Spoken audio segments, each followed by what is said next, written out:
Swayam Prabha. Digital India. Educated India.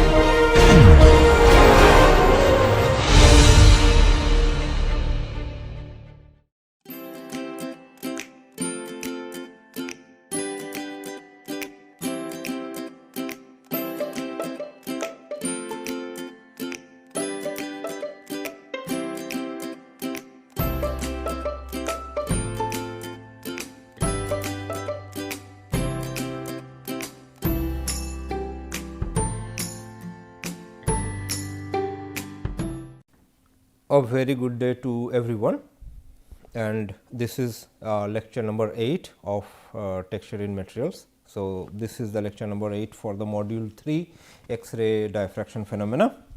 So, in this lecture we will try to understand structure factor and diffraction extinction criteria. We will continue that, right. So, you see that the concepts that we covered in this course is in this lecture is diffraction extension criteria for simple cubic, face centered cubic and body centered cubic, X-ray diffraction peak broadening and calculating crystalloid size and dislocation density. So, you see that we in the last lecture we found out how a structure factor for a crystal structure is being calculated. We use the orthogonal crystal system, we did it for the 2-dimensional system and then we took the analogy to 3 dimension for a particular H, K and L plane, and we considered the U, V and W are the positions of the atom with respect to the unit cell. So, you see that if we take a cubic unit cell, we found that atoms positions are at the corners of the cubic unit cell, right. And if we consider this, what we found out that the origin of the cubic unit cell, if it is here, then this is at the position you see 0 0 0, right, and the other atoms are also at the position 0 0 0 with respect to a different unit cell, right. And now, you see because each of these atoms are being shared between 8 of the unit cell. So, it is said that the simple cubic has no missing reflection, and let us see how. Okay. So, let me take the pen, right, and you see that the position of the atoms in the unit cell of a simple cubic is basically 0 0 0, right. So, if we consider f for a particular HKL plane, then this has to be equal to the atomic scattering factor, which is n 1, n is equal to 1, because here there is only one atom present at 0 0 0, that is then it is 2 pi times I h times 0 plus k times 0 plus L times 0, right. So, you see, so any HKL plane, either it is 1 0 0, 1 1 0, 1 1 1, 2 0 0, each and every plane will diffract if it is for the simple cubic crystal structure, right. Now, let us take this for the BCC, that is body centered cubic crystal, right. So, a body centered cubic crystal has present at their corner and present at the center of the body centered cubic.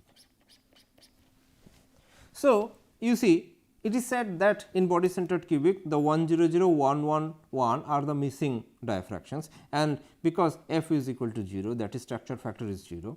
Now, u v w for the corner atoms are right, and for the atoms atom which is at the center of the unit cell is basically half of the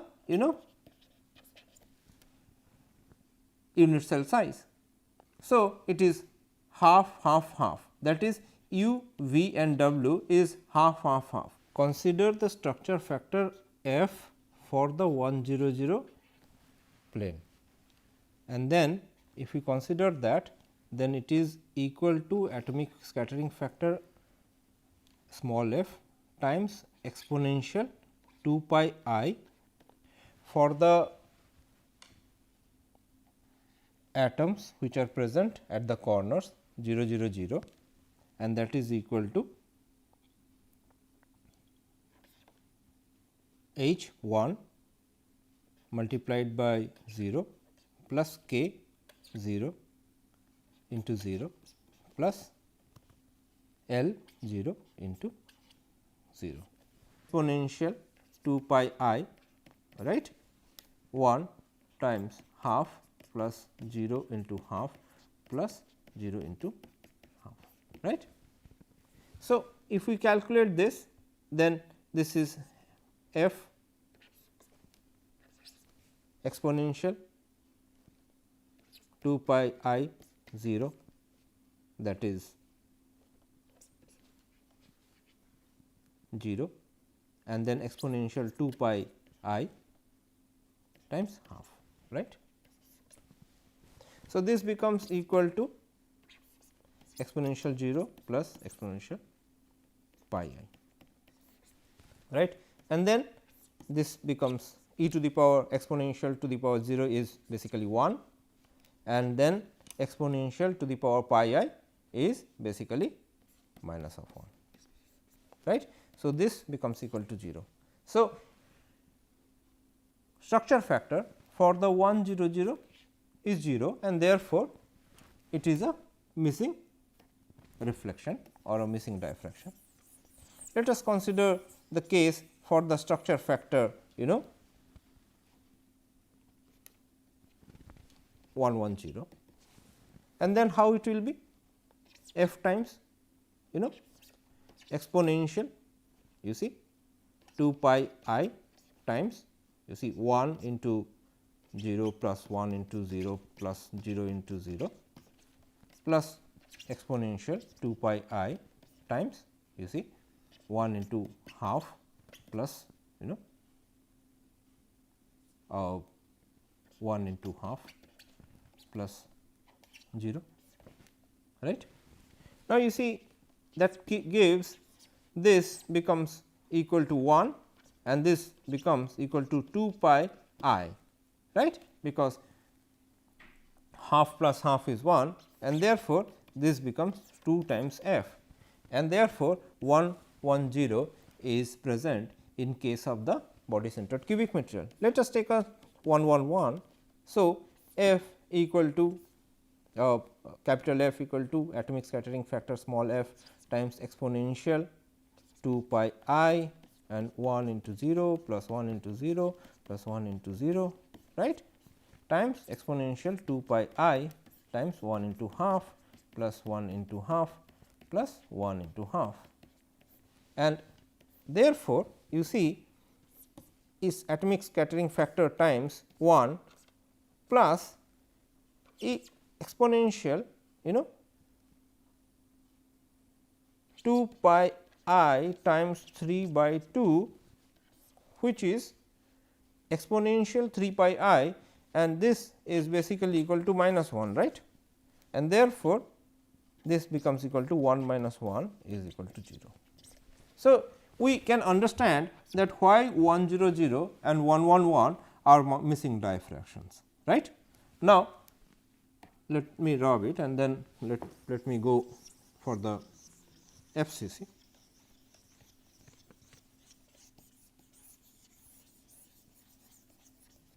So,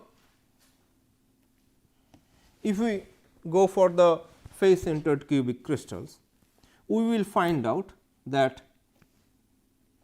there are as usual atoms present at the corner, right, and then there are atoms present at the faces,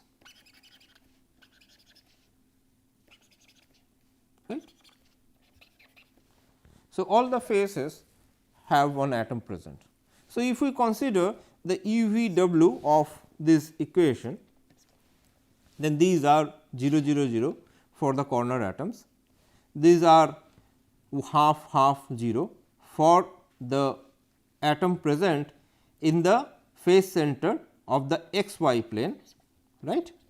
This is half 0 0 present in the zx plane, xz plane, and this present in the yz plane, right. Now, if we calculate the structure factor for 1 0 0 in this case, then this becomes equal to function exponential 2 pi I times 1 times 0 plus 0 times 0 plus 0 times 0, and it becomes plus, if I make it whole bracket, exponential 2 pi I times 1 into half plus 1 into 0 into half plus 0 into 0, and then if we can keep on adding like that, 2 pi I times 1 into half plus 0 into 0 plus 0 into half, and then and this is for this one, and then exponential times 2 pi I 1 into 0 plus 0 into half plus 0 into half, right. And then if we look into it, then this becomes 1, and e to the power pi I becomes minus 1, and here also e to the power pi I, this one becomes minus 1, and this one becomes e to the power 0 becomes 1. So, now if we look into this, what we will find out that the structure factor becomes equal to 0, and therefore, we have 1 0 0 as a missing diffraction. Now, if we consider 1 1 0, the same equation with exponential 2 pi I times 1 into 0 plus 1 into 0, right. Then for the 0 0 0 position, and then exponential 2 pi I times 1 into half plus 1 into half, right, for this position, and plus exponential 2 pi I times 1 into half plus 1 into 0, right, and then exponential 2 pi I again, and 1 into 0 plus 1 into half, right, plus 0 into half, right.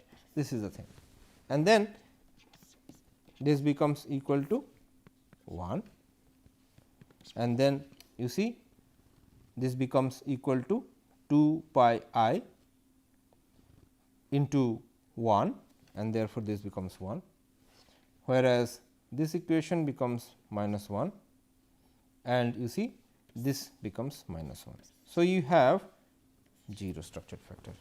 Let us take another case, f 1 1 1 is a function of atomic factor times exponential 2 pi I times 1 into 0 plus 1 into 0 plus 1 into 0 plus exponential 2 pi I times 1 into half plus 1 into half plus 1 into 0, right, plus exponential 2 pi I times 1 into half plus 1 into 0 plus 1 into half, right, plus exponential 2 pi I times 1 into 0 plus 1 into half plus 1 into half, right. Now, you see atomic factor, this becomes equal to atomic factor times 1 plus, you see this is 2 pi I. So, it becomes 1 and then you see this is also 2 pi I and then it becomes 1 and this is also 2 pi I and then it becomes 1. So, this is 4 of atomic scattering factor f. So, the 1 1 1 plane of the FCC is having a constructive diffraction considering the structure factor. Now, if we do this for all the other planes, then we can find out what is the structure factor that can be obtained for each and every plane corresponding to the cubic unit cell, body centered unit cell and the face centered unit cell, right. So, let us go to the next slide and see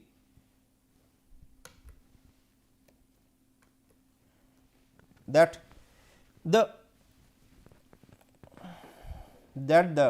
diffraction extinction criteria controlled by the structure factor for the HKL planes for the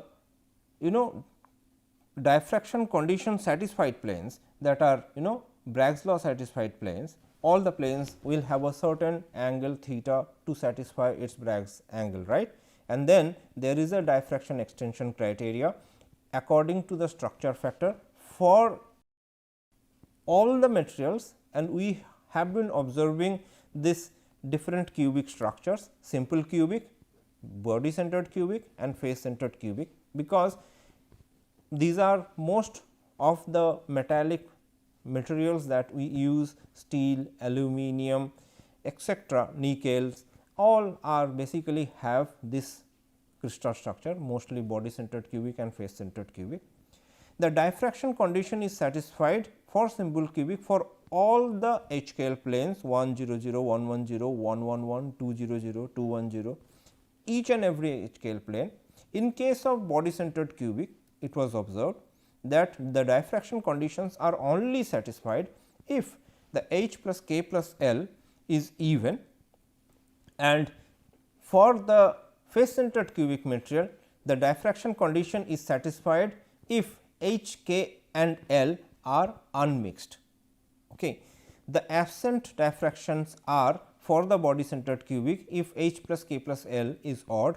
In case of FCC, H, K, L, if it is mixed, then the diffraction is absent. So, in case of body centered cubic material, the extension criteria shows that the diffraction can be obtained from 110, 200, 211, 220, and we see that if we add them 1 plus 1 plus 0 is actually an even number 2, 2 plus 0 plus 0 is even number 2, 2 plus 1 plus 1 is 4, which is again an even number, 2 plus 2 plus 0 is again 4, which is an even number. On the other hand, if we look into the FCC 111, 200, 220, and you can see that each of these planes have unmixed HKL. So, 111 have all odd numbers, 200 and 220 have all even numbers.